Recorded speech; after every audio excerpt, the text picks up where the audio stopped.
আসসালামু আলাইকুম, সবাই কেমন আছেন? আশা করি সবাই ভালো আছেন। আলহামদুলিল্লাহ আমিও ভালো আছি। তো আজকে আমি সহজ একটা রান্নায় নিয়ে আসলাম। আমি জানি সবাই রান্না করতে পারেন, আমি যেভাবে রান্না করেছি আর কি সেটাই শেয়ার করলাম।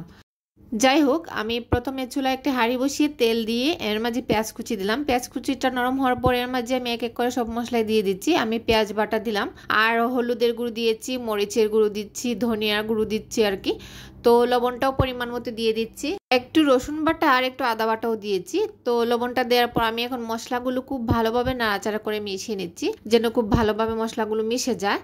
তো এই তো আমি এখন নাড়াচাড়া করে মিশিয়ে নেওয়ার পর এখন পরিমাণ মতো একটু পানি দিয়ে দেবো, খুব বেশি দেবো না, একটু পানি দেবো। দিয়ে এখন মশলাটা আমি নাড়াচাড়া করে নিচ্ছি আবারও। যখন মশলাটা মেশানো হয়ে যাবে এখন আমি একটু ঢেকে মশলাটা একটু কষিয়ে নেব। তো আমি ঢেকে দিলাম, ঢেকে দেওয়ার কয়েক মিনিট পরেই দেখতে পেলাম যে মশলাটা আমার কষানো হয়ে গিয়েছে, তেলটা উপরে বেশি আসছে। তখনই আমি আগে থেকে সিমগুলো পরিষ্কার করে নিয়েছি, আর সিমটা পরিষ্কার করে কিন্তু দেখে নেবেন, সিমের ভেতরে কিন্তু পোকা থাকে। তো আমি ভালো করে দেখে পরিষ্কার করে নিয়েছি। তারপরে তো সেই সিমগুলাই দিয়ে দিলাম। এখন সিমটা দিয়ে মশলার সঙ্গে ভালোভাবে মিশিয়ে নিচ্ছি। তো ভালোভাবে মেশানো হয়ে গেলে আমি এর মাঝে কয়েকটা আলুও দেবো, কারণ আলু সিমের সঙ্গে আলু দিলে কিন্তু খেতে বেশ মজা লাগে, আমাদের কাছে ভালো লাগে তাই আমি আলুটা দিয়েছি। আপনাদের কাছে ভালো না লাগলে আপনারা নাও দিতে পারেন। তারপর আলু দিয়ে আমি একটু ঢেকে দিলাম, সিম আর আলুটা যেন আমার কষানো হয়ে যায়। তো কিছুক্ষণ পর আমার সিম এবং আলু কষানো হয়ে গিয়েছে। আমি আবারও নাড়াচাড়া করে দিচ্ছি, দেখেন নিচে একটু পানি নেই, এর মানে ভালোভাবে কষানো হয়ে গিয়েছে। এখন আমি পরিমাণ মতো ঝোলের জন্য পানিটা দিয়ে দেব। এই তো আমি পানিটা দিয়ে দিচ্ছি, আর এখন আমি আর একটু পানি দিব, যেহেতু আমি একটু ঝোল ঝোল রাখবো তরকারিটা। যাই হোক, পানি দেওয়ার পর আমি নাড়াচাড়া করে নিচ্ছি খুব ভালোভাবে, কারণ মশলাটা আর সিম আলু ঝোল সব যেন ভালোভাবে মিশে যায়। তারপর এই তো ঢেকে রান্না করে নেব।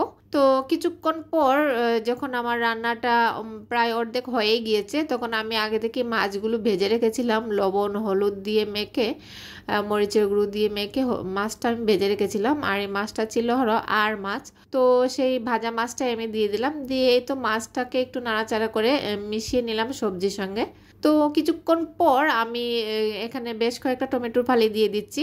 এই তো আমার টমেটোগুলা দেয়া হয়ে গেছে। তারপর আমি বেশ কয়েকটা কাঁচামরিচ ভেঙে ভেঙে দেবো আর কি। তো এই তো ভেঙে দেওয়ার পর আমি বেশ খানিকটা ধনিয়া পাতা কুচি দিচ্ছি। আর ধনিয়া পাতা দিলে কিন্তু তরকারিটা ভালো লাগে খেতে, গ্রান আসে ভালো, সেন্ট হয় ভালো। তো ধনিয়া পাতা দিয়ে আমি প্রায় সময় নাড়াচাড়া করে দিই, যেন ধনিয়া পাতাটা ছড়িয়ে যায় সব জায়গায় তরকারির।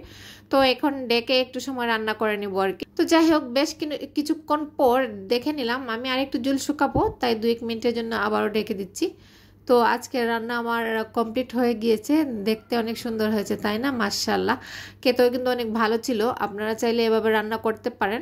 আজকের রান্নাটা কার কাছে কেমন লেগেছে আমার কমেন্টসে জানাতে ভুলবেন না। তো সবাই ভালো থাকবেন, সুস্থ থাকবেন, সবাই সবার জন্য দোয়া করবেন। আজকে এখানেই বিদায় নিলাম, অন্য একদিন আসবো আবার অন্য একটা ভিডিও নিয়ে। আল্লাহ হাফেজ।